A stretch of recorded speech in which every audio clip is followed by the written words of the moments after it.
Good afternoon. Good afternoon, and welcome to another edition of Trophy of Life programming that we're doing for the year of 2022. This year, on the first Monday of every month, we are bringing a special guest on board to talk about their purpose, their why, and to explain what they're doing in the earth. Today, I am so excited to serve as your host. I'm Billy Morgan Jackson. I am one of the board members for this wonderful organization. And before I go any further, I want to give a shout out to the visionary founder, Portia Wheatley. We love and appreciate her and the work that she's doing in the earth. And we know that she's doing a good work because of the things that have come forth out of this organization. So shout out, Portia Wheatley. We love you. On today, I am so excited, y'all. Can y'all see that I'm excited? I am so excited. And I'll tell you why. In my life, things normally happen in twos. Important things normally happen in twos. Well, today is one of those days. Today, 42 years ago, I graduated from high school. 42 years. 17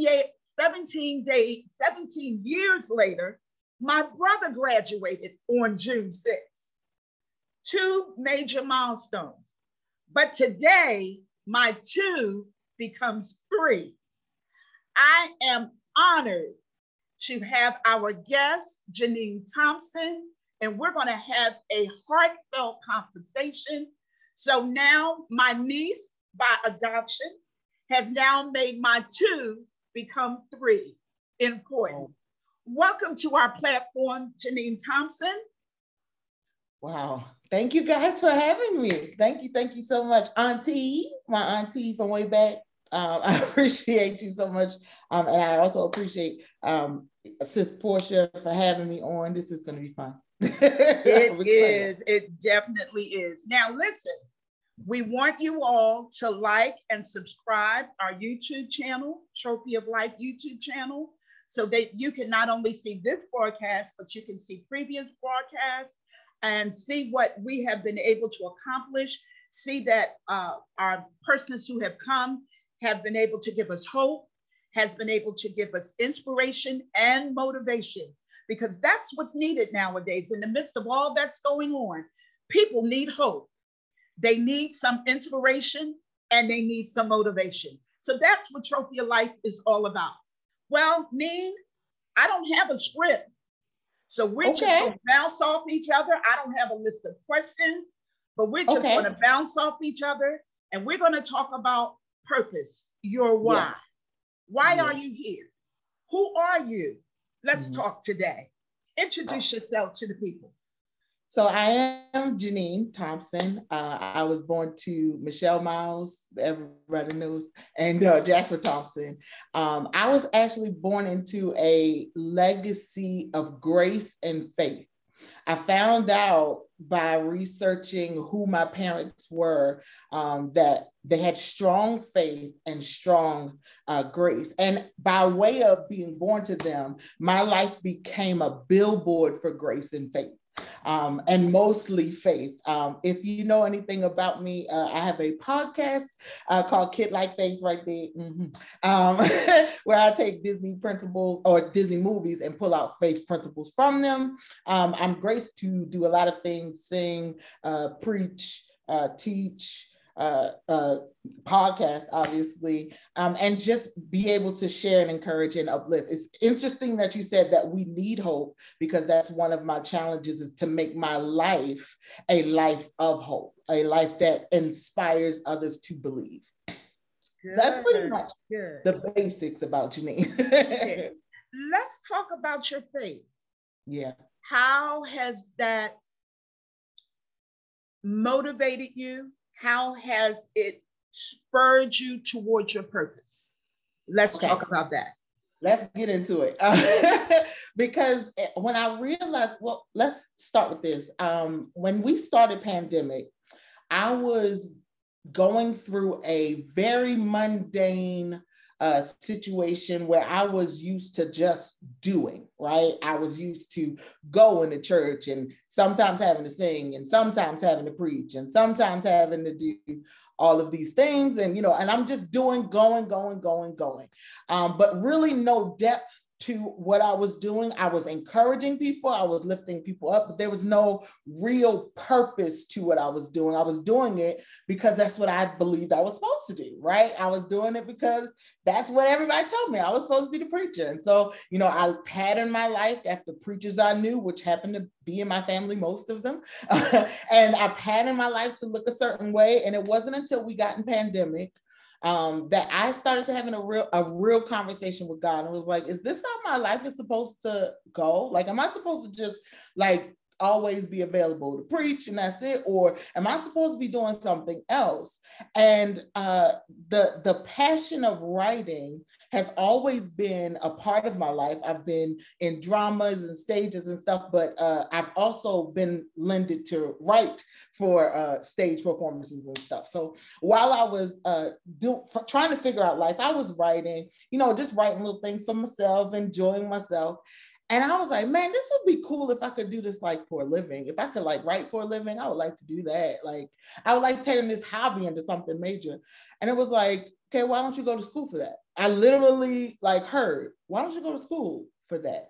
And I was like, okay, well, writing, I don't know about writing poetry, but I could write movies. That would be fun. Or writing TV shows, that would be fun. And I was just spitballing things.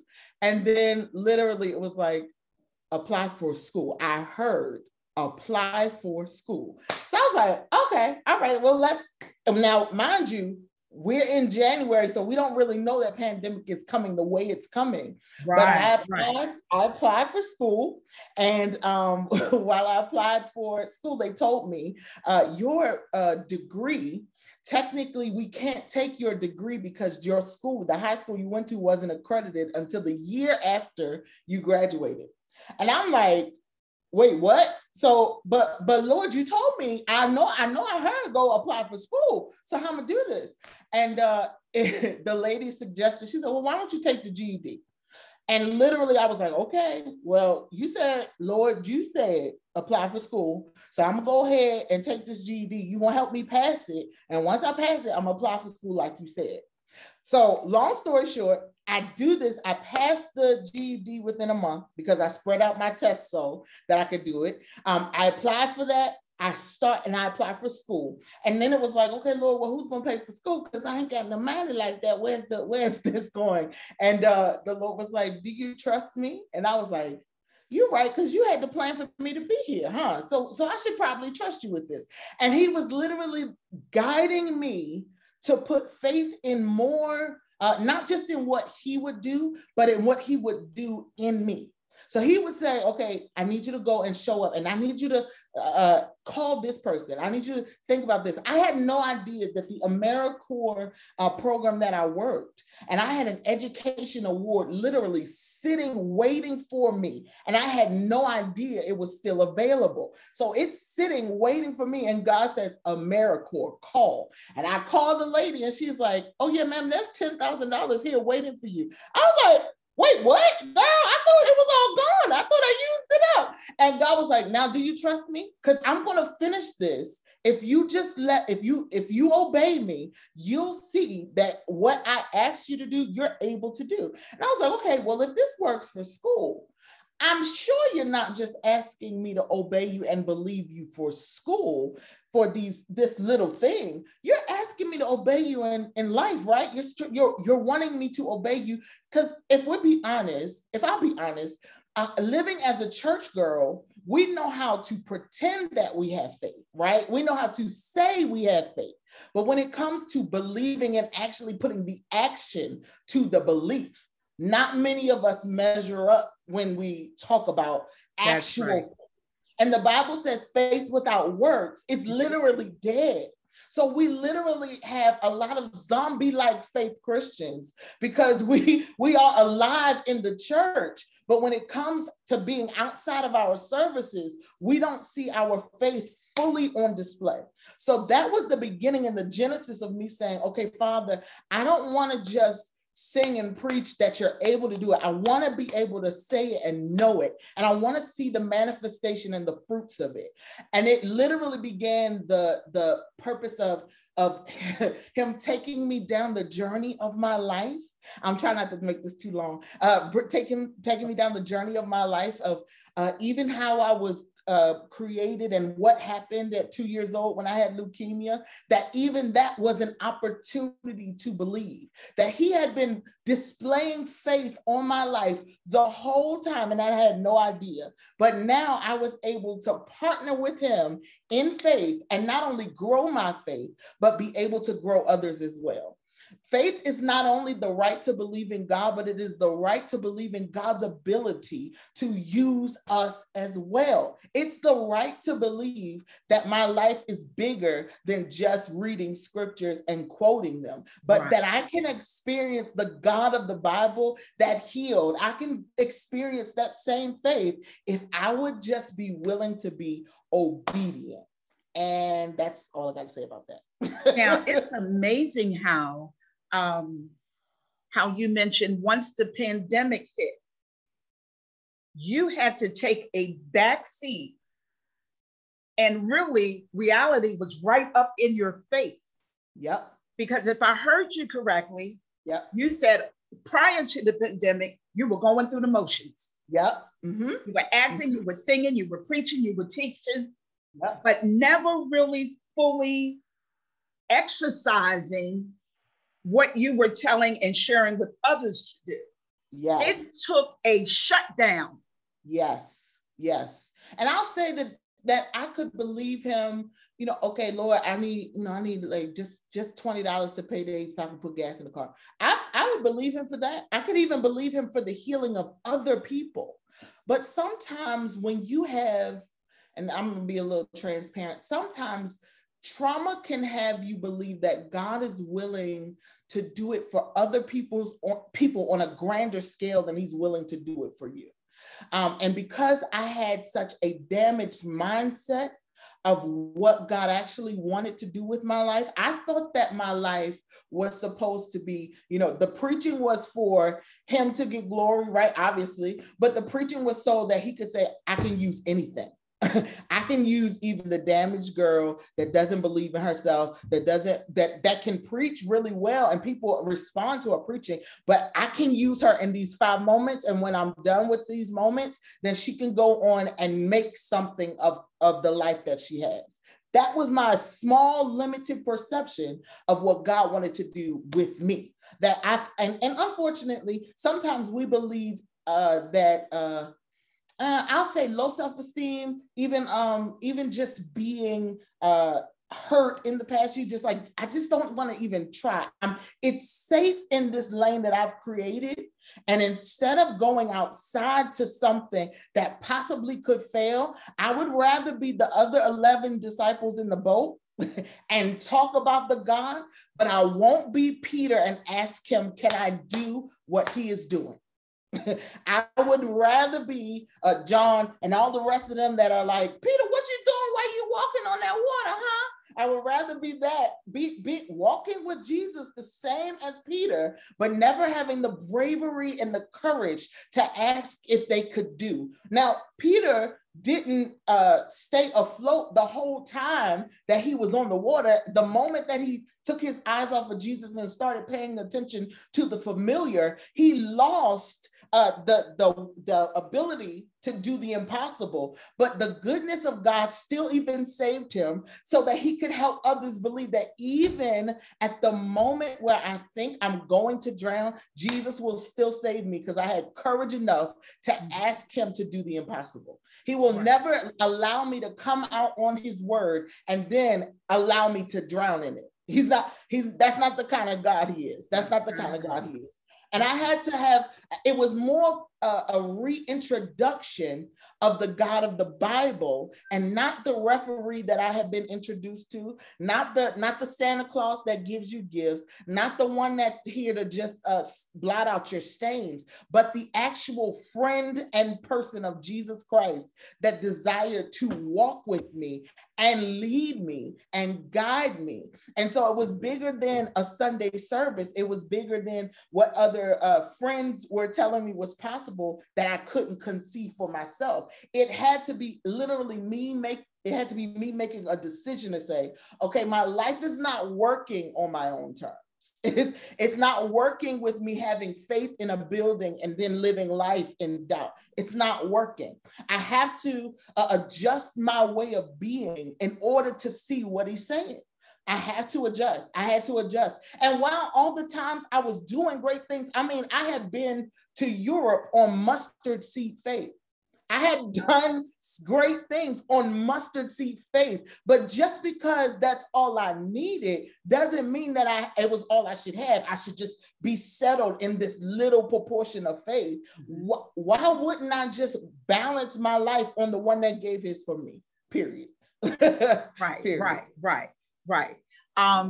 Something that you said that sparked something in me when you were talking about that you could believe for one thing, but you couldn't believe for the other.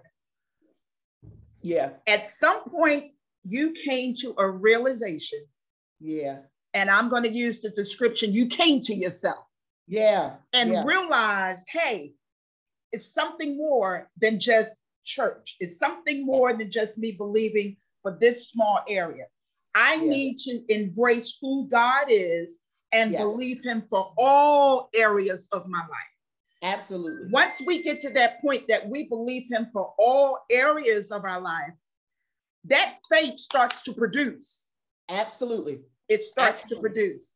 And let's bounce off of that. Once you came to that realization and you started to literally start producing, let's pick up from there. So I'm in film school and I see God make a way that way. And I'm doing these, I'm partnered with a group of people who really just obey God at this point, because I had left the friends who were doing church and I got myself reassociated with some people who really just wanted God. And when I got myself reassociated with a different circle, they started to call out things by way of Holy Spirit that I could be doing, but I didn't have faith enough to do. So I was talking to a friend of mine about the movie Onward. And we were talking about how I was like, it's so much in here. I see so much faith in this movie. And I'm just talking. And he's like, well, why don't you just go live and share? And I was like, no, first off, live is your thing. You live on live. Janeen, Michelle Thompson does not, okay? She will not be on live. No, I'm not doing that. And so he was like, I'm just saying, like, you might want to, go on live and teach these things. I said, well, what about a podcast? Because nobody has to see me if I do that. And he says, well, if you do it, I'm sure I'll be one to listen.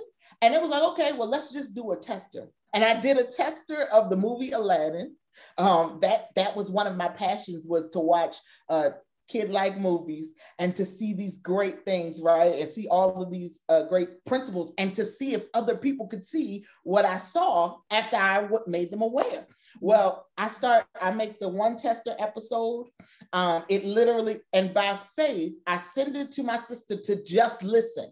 I don't want her to share this with anybody because she's my sister. I trust that she'll tell me, you sound crazy, don't ever do this again, right? And I'm expecting that my sister's gonna say, that's cool, you might want to work on it.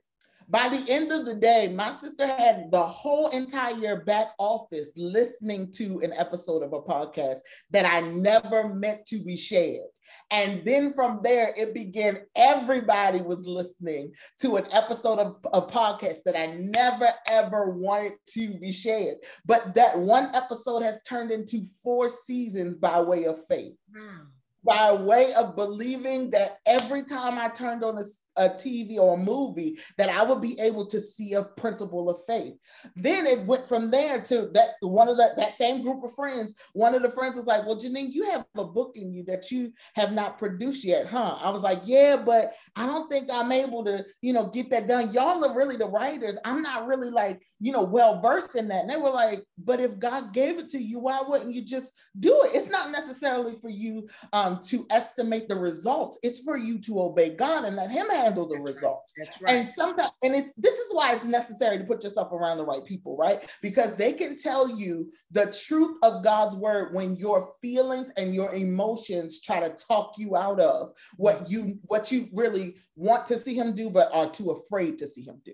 Right. So I was around these people and I was like, okay, well, let's just, and literally these people were producing and they were like, yep, because you're going to always feel unfulfilled until you produce. You're going to always feel unfulfilled until that book is done. And I was like, shoot, let me go ahead. So I start writing and writing. I put out the book, it's put it to the publisher who happens to be in the circle.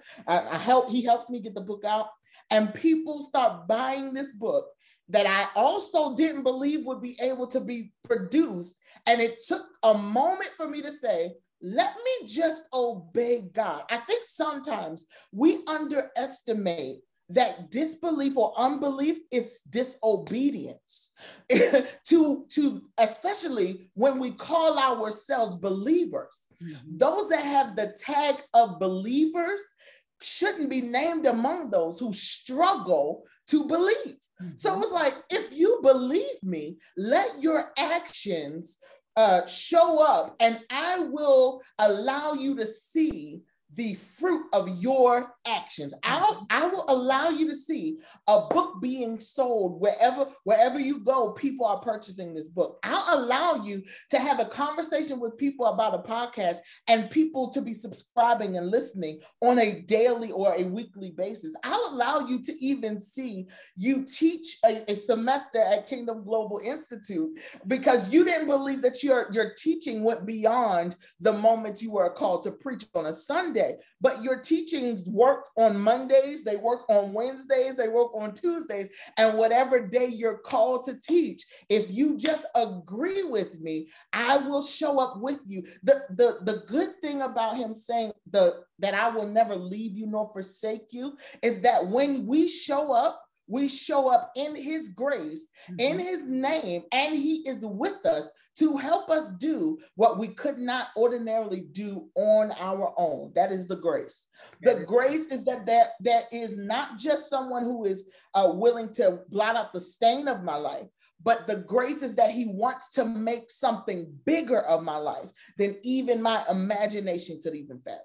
So the moment that I decided to obey God for real, like put pen to paper, like put voice to voice memo and create podcast episodes. The moment that my actions lined up with my belief, I started to see not only my faith increase, but I started to see other people be encouraged to do things and other people say, this book has blessed me, or I was listening to these faith nuggets and I just love listening to, Kid Like Faith, or I was listening to one of your teachers in class and I found out that I'm a trumpet. That's a whole nother thing. We were talking about being the instrument of God and what the different sounds are like. And when I started to teach it, I started to feel God's power move on that message. And not only was I able to share with people what I saw them as an instrument of God, but I was able to encourage people to live their best life as that instrument. So I have people that I was like, well, you're a trumpet, so you are the announcement of the Lord. You are the drum, so you keep the rhythm and the pace of the Lord. It was so great, but I would have never seen any of it had I not had that prodigal son moment where I was sitting in the pig pen of pandemic and I came to myself. It's not going to work the way it's always worked. My life cannot be the way it's always been. I've got to see what God has created me to be. I think I talk too much, but that's you're doing good. You're doing good, Nisi. You're doing good. You came to yourself. Yeah. Number one. Yeah. Then you changed your environment. You changed the group of people that you had been previously associated with. Yes. And in changing positions into a new group, you were in an atmosphere that could further point you to your progress in faith. Yes. But also producing. Yes. You came to yourself. You made an agreement with God. Yeah. You changed your environment. Yeah. And then you were surrounded with those that could help sponsor you, help promote you to your next level. Yeah. Yeah. So that you're at a point now that you're able to spread your wings. Yeah. And you're flying, you're soaring.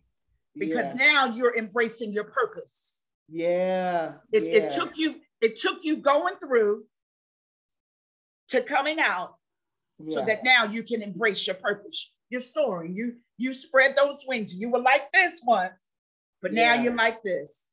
Yeah. Because you're anchored and you're soaring in him.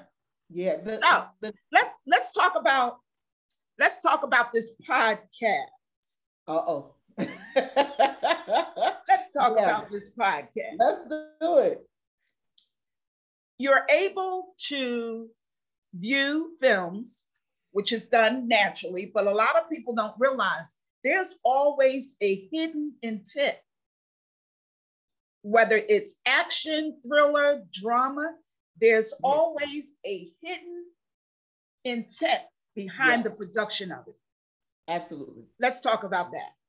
So the interesting thing about being in film school is that you get to know people and you get to know the method to their madness. Now, I coming in in my 30s, and I came in at 32 technically. So I'm coming in at 32, and I'm like, okay, well, I know what kind of stories I want to tell. I want to tell the stories of my culture, and I'm like all excited about that. And then I get to a place where I have to read scripts, because we do peer, assignments and stuff like that.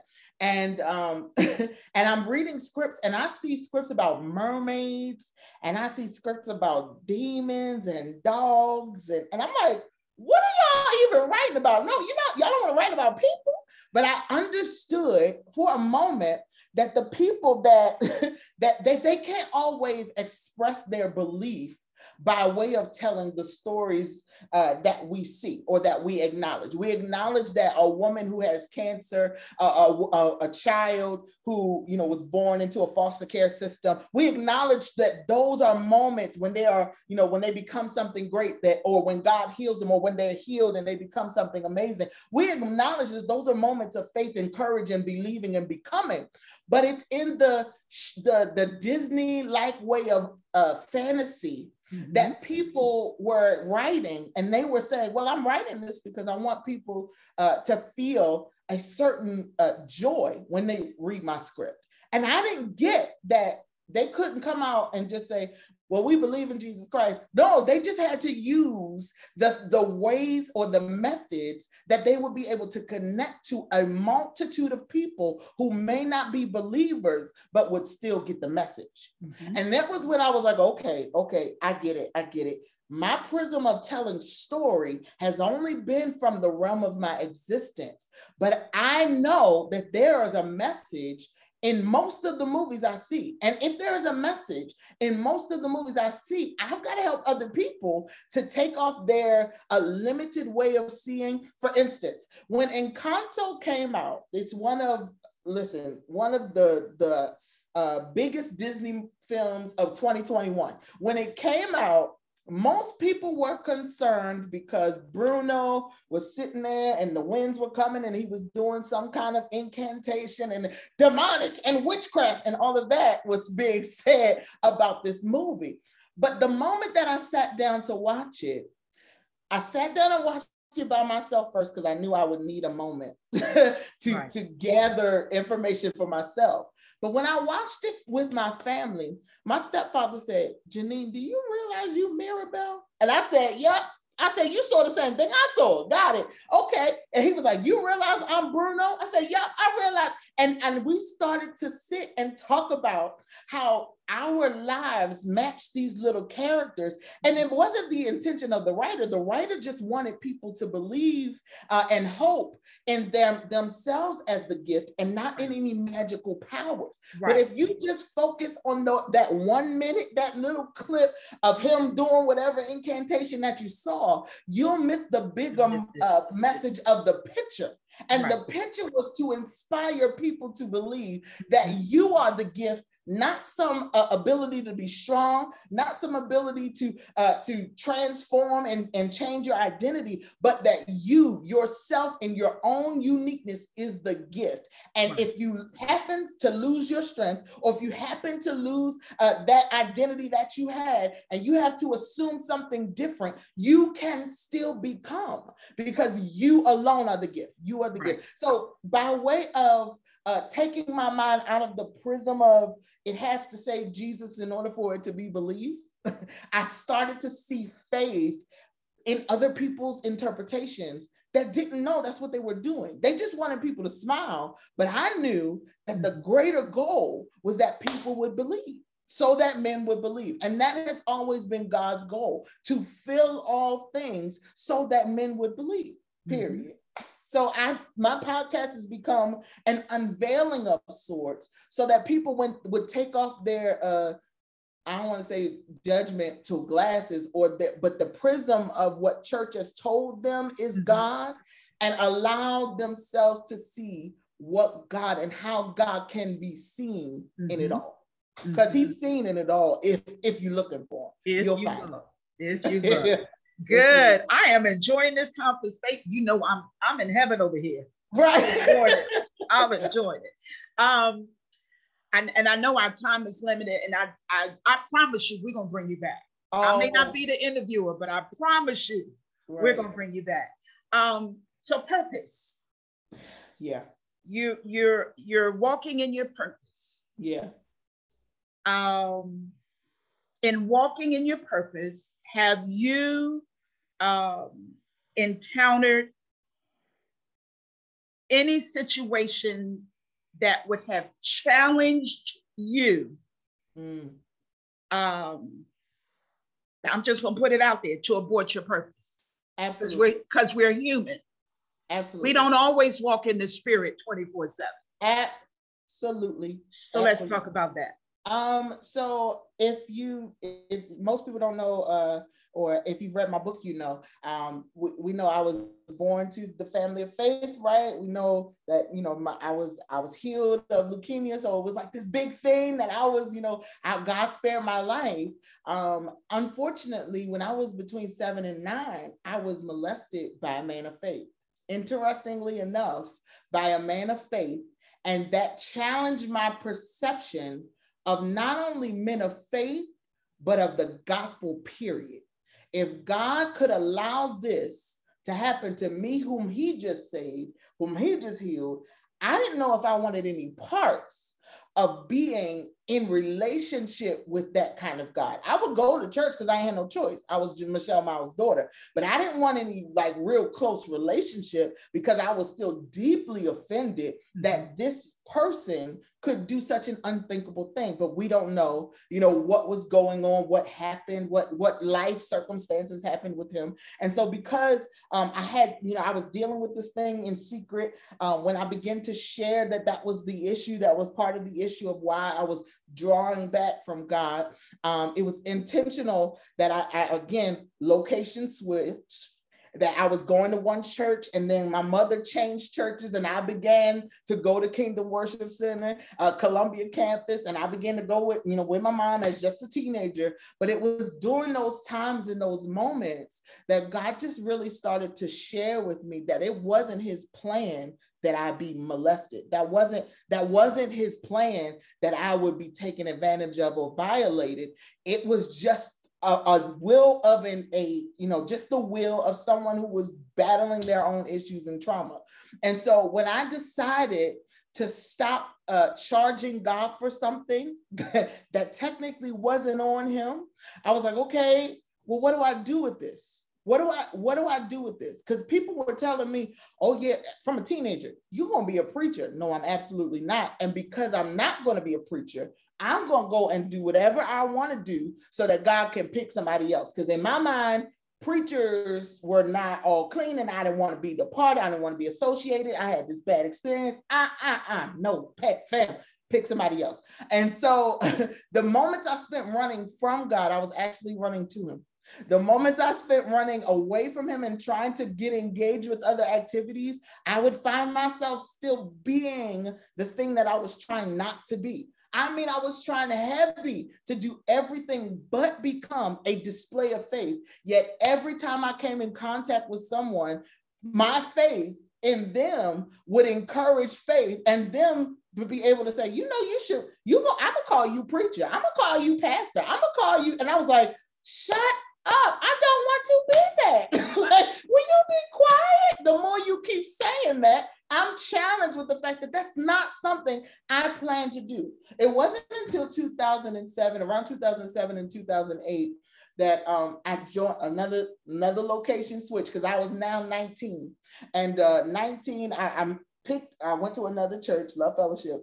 And as I'm going to this church, the teacher, you know, of course, I'm singing praise and worship because I love to sing, so I could be a tenor all day long. And I'm singing, and he's like, okay, you know, I feel like the Lord wants to use you to speak and exhort. And I'm like, what? Didn't I already tell y'all that I like to sing tenor and just be quiet? What is you talking about? And literally from that moment to the New Year's Eve, where I was told I was going to speak, that first moment of, okay, Father, I'm going to just write down whatever you want to say, and I'm going to say it, and I'm never doing this again. That's it. Once I do it, I never do it again. That's it, because I just want y'all to know I'm bad at this. I want y'all to see that it's not going to work the way y'all think it's finna work. And I stand up, and an autopilot engages, and I literally feel Holy Spirit begin to do something completely different than what I had on my paper to do. And that it was that challenging moment of, I saw men of faith, and I didn't agree that I could be one of them. It was that when I began to, again, change circles and get around people who loved God, I had to realize that this was bigger than me, that my purpose of faith was bigger than my offense against an individual's actions. And my way of loving God had to be obeying him. It had to be obeying him, and it had to be standing up and sharing. So from the moment that I said, okay, I'll go ahead and do it, it just never stopped. It never stopped. It has never stopped. But it's now morphed into not just something, like I said, that I do on Sundays. It has begun, I have become literally a carrier of the glory of the Lord. A lot of people want to be bearers. I heard Psalmist Rain talk about this, about some people being glory bearers and others being glory carriers. She said, if you're a carrier, you could, put, whenever you get tired, you can put it down. You can carry the grace, and then you can put it down. So I went from being a carrier that I would just pick up faith, and I would share it, and I would put it, and then I would put it down when I got tired. I went from being that person to being one that says, my name is I'm now literally engrafted as a child and a daughter. Somebody even calls me a doctor of faith, because I am just that ingrained in what I said I would never, ever, ever become. But I had to forgive the offense.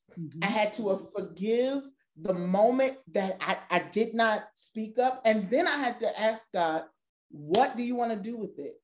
How can you use this? How can you possibly use a moment of violation? He could use it by having people to experience that if this person that you see preaching has been through this trauma and these situations in life, that you are no different, then God can use you too. He has a plan for the darkest moments of your life.